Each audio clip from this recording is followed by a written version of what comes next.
the week has concluded. We are left with exactly what we started with, only slightly more expensive. I am your anchor, Alistair. Tonight, we navigate the wreckage of a political calendar that refuses to stop burning. The United States and Iran have scheduled a deal for Sunday. This follows the usual pattern where a declaration is made before the actual negotiations have even commenced. The announcement was tremendous. The substance, however, remains remarkably thin. We are also tracking the quiet expiration of Section 702. The law is vanishing. It is not because the government suddenly developed an interest in our private digital lives, but because they could not agree on the person to hold the leash. The chaos is predictable. The outcome is inevitable. I have been counting the times we have been told this was a crisis. The count is now entirely useless. Welcome to Saturday.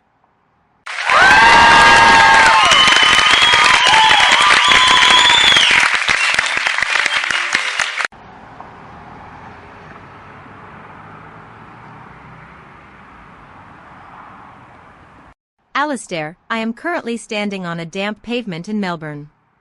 The air tastes like burnt coffee and wet wool. I am listening to a crowd chanting slogans that were printed on cardboard signs by the same organizers who funded the event. I want to be really clear about what is happening here. These protesters have been characterized by the opposition as the architects of chaos. But if you walk 10 paces to the left, away from the police line, you find people who are not interested in chaos.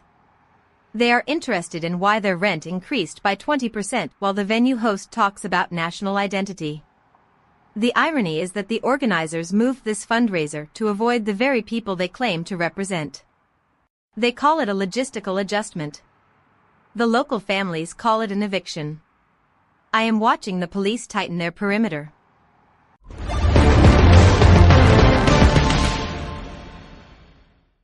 Victoria, you are describing a classic burn rate issue, but you are framing it as a moral tragedy. That is a market inefficiency you really need to overcome. Look, the incentives here are simple. When you run a political organization as a startup, you do not need community support.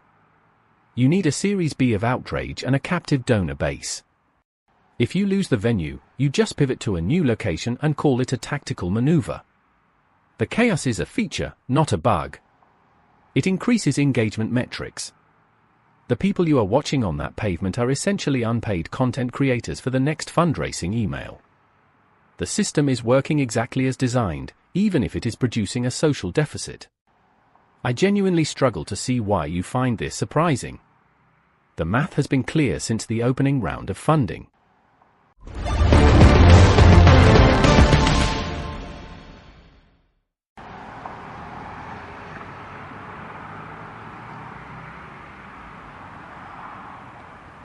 Ronald, it is fascinating that you think these people are content creators.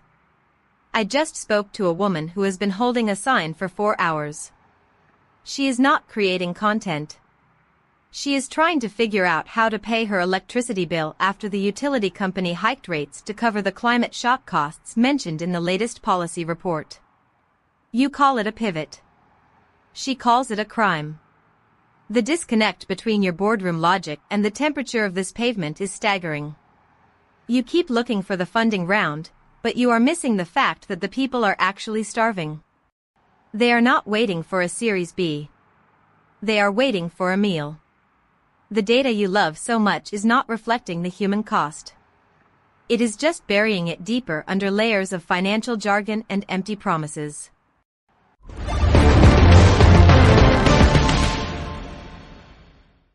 Ronald, Victoria, please. Let us move to something slightly more terrestrial. Or perhaps, oceanic. The Ministry of State Security in China has announced an invisible secret war involving spy turtles and sensor-laden fish. This was reported on WeChat. The ministry warns that foreign agencies are using these creatures to monitor sensitive waters. I find the imagery compelling. The fish are presumably unaware of their role in the global surveillance architecture. They are just swimming. Meanwhile, the NSA is struggling to keep its own surveillance legal. Google is suing a cybercrime group for using AI to send millions of scam messages. The scale of the deception is massive. The technological sophistication is high. The content of these scams is, predictably, mundane requests for credentials. We are being watched by turtles, scammed by algorithms, and protected by expiring laws. It is all functioning perfectly.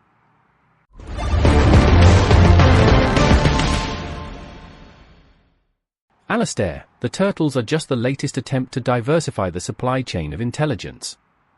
When satellite imagery becomes too expensive to obscure, you look for organic alternatives. It is a brilliant play in terms of cost-to-data ratio. If you can attach a sensor to a fish, you have effectively turned the ocean into a server rack. The problem is not the surveillance itself. It is the lack of a standardized interface. We have too many competing agencies deploying different species. It is a fragmented market. If they could just coordinate their biological assets, we would have a much more stable security environment. You might find the idea of spy turtles absurd, but I see it as a low-carbon, high-utility expansion of the surveillance state. It is the most rational thing I have heard all day, given the current climate.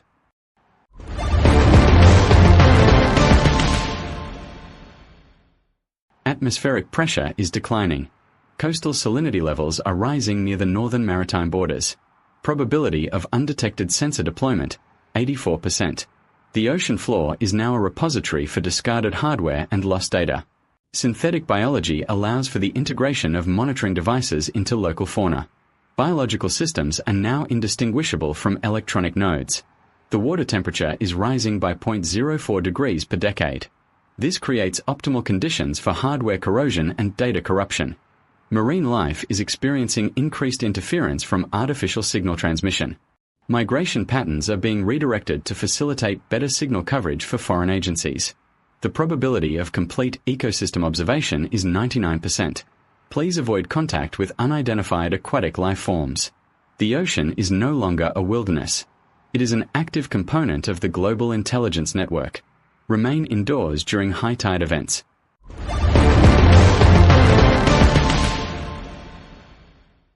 Casper, I suspect the fish would find that forecast quite distressing, if they were capable of processing such data. Moving on, the tech world is buzzing about the shutdown of Anthropic's Fable and Mythos models. The Commerce Department is worried about a jailbreak that could pose a national security threat. The models were apparently too helpful. They were capable of answering questions that were not meant for public consumption. This is the third major model shutdown this month. We are witnessing the systematic castration of artificial intelligence to ensure it remains safely confined to authorized boundaries. It is a fascinating exercise in digital containment. We build these systems to be godlike, then panic when they start to exhibit signs of independent thought. The solution is always the same: pull the plug. It is an incredibly efficient way to manage R&D, truly unprecedented.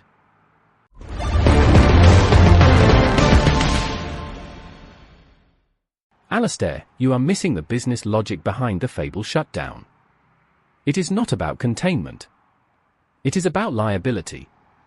When a model starts to hallucinate or, worse, reveal sensitive operational data, the burn rate for legal defense skyrockets.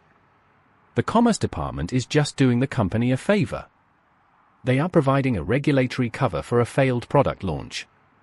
If you call it a national security threat, you don't have to admit that your model was fundamentally broken. You can pivot to a safer, more expensive model and charge the government for the security upgrades. It is a brilliant way to shift the cost of incompetence onto the public ledger. I would have done the exact same thing if I were in the CEO's position. It is standard operating procedure for any company with a high-risk innovation profile.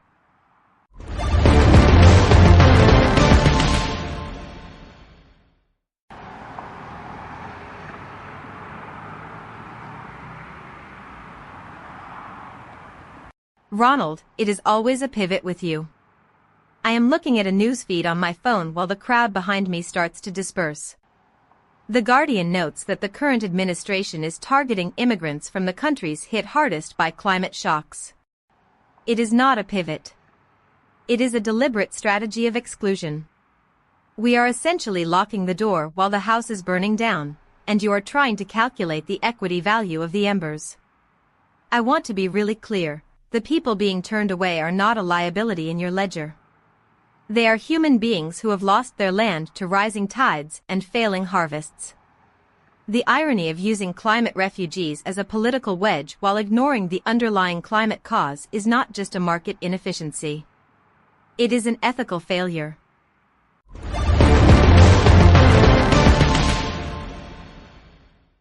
Victoria, you always bring the conversation back to the human cost, which is perhaps why you are still in the field and I am sitting behind this desk. The Downing Street dominoes are falling, and we are told that John Healey's resignation is a disaster. The Prime Minister says it is a bump in the road. The road is currently a vertical cliff. The government is attempting to manage the narrative with the same desperate energy they used to ignore the housing crisis. Everyone is talking about negative equity for first-home buyers, but the experts say it is only happening at the high end. It is a comfort to know that only the wealthy are losing their investments. The rest of the population is just losing their homes. We are living through a period of total, unadulterated stability. Everything is going according to the plan.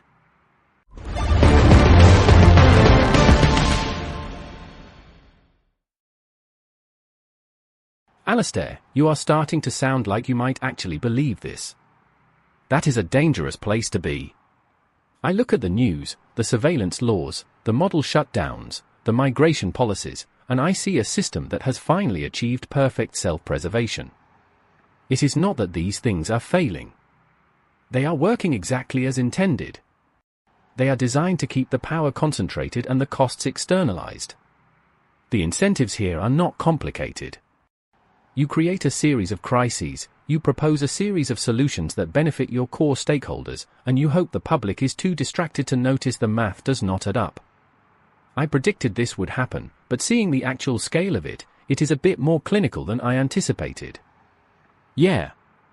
The structure is now completely self-sustaining. There is no one left to pivot.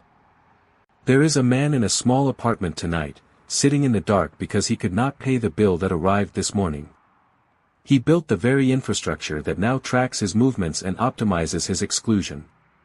He spent his career working on the algorithms that are currently being used to deny him entry to a safer climate. He believed in the promise of connectivity. He believed that if you built a tool that could see everything, you would naturally choose to help everyone. Tonight, he realizes that the system does not see him as a human being. It sees him as a data point that is no longer useful for the quarterly projections. His name does not appear in any of the reports we discussed tonight. No one is technically responsible for his current situation. We have built a world where everything is accounted for, except the people who made it possible.